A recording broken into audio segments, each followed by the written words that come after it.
ಕೂಡಲೇ D K Shivakumar ಅವ್ರಿಗೆ ಮಾತಾಡಿದ್ದೆ. ನಾನು ಡಿ ಕೆ ಶಿವಕುಮಾರ್ ಅವ್ರಿಗೆ ಆ ಸ್ಥಳಕ್ಕೆ ಭೇಟಿ ಕೊಟ್ಟು ಆಮೇಲೆ ಫಾರೆಸ್ಟ್ ಮಿನಿಸ್ಟರ್ ಜೊತೆಲೂ ಕೂಡ ಮಾತಾಡಿದೆ.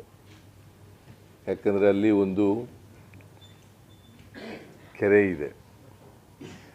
ಆ ಕೆರೆಗೆ ನೀರು ಹೋಗಕ್ಕೆ ಮಾಡಬೇಕಾದ್ರೆ ಫಾರೆಸ್ಟ್ ಅಡ್ಡ ಬರ್ತದೆ. ಆ ಫಾರೆಸ್ಟ್ನವರು BBMP ಅವರಿಗೆ ಮಾಡಲಿಕ್ಕೆ ನೀರು ಹೋಗಲಿಕ್ಕೆ ಮಾಡಲಿಕ್ಕೆ ಅವಕಾಶವನ್ನು ಕೊಟ್ಟಿರಲಿಲ್ಲ. ನಾನು ಫಾರೆಸ್ಟ್ ಮಿನಿಸ್ಟರ್ ಮಾತಾಡಿ, ಫಾರೆಸ್ಟ್ ಅಧಿಕಾರಿಗಳಿಗೆ ಮಾತಾಡಿ, ಫಾರೆಸ್ಟು ಪ್ರಿನ್ಸಿಪಾಲ್ ಸೆಕ್ರೆಟರಿ ಮಂಜುನಾಥ್ ಅವ್ರಿಗೆಲ್ಲ ಮಾತಾಡಿ ಈಗ ಆ ಸಮಸ್ಯೆ ಬಗೆಹರಿದಿದೆ. ಅಲ್ಲಿ ನೀರು ಕೆರೆಗೆ ಹೋಗಲಿಕ್ಕೆ ದಾರಿ ಮಾಡಿರಲಿಲ್ಲ. ಅದನ್ನು ಮಾಡ್ತಕ್ಕಂಥದ್ದನ್ನು ಕೂಡ ಮಾಡಿದ್ದೀವಿ. ಇವತ್ತು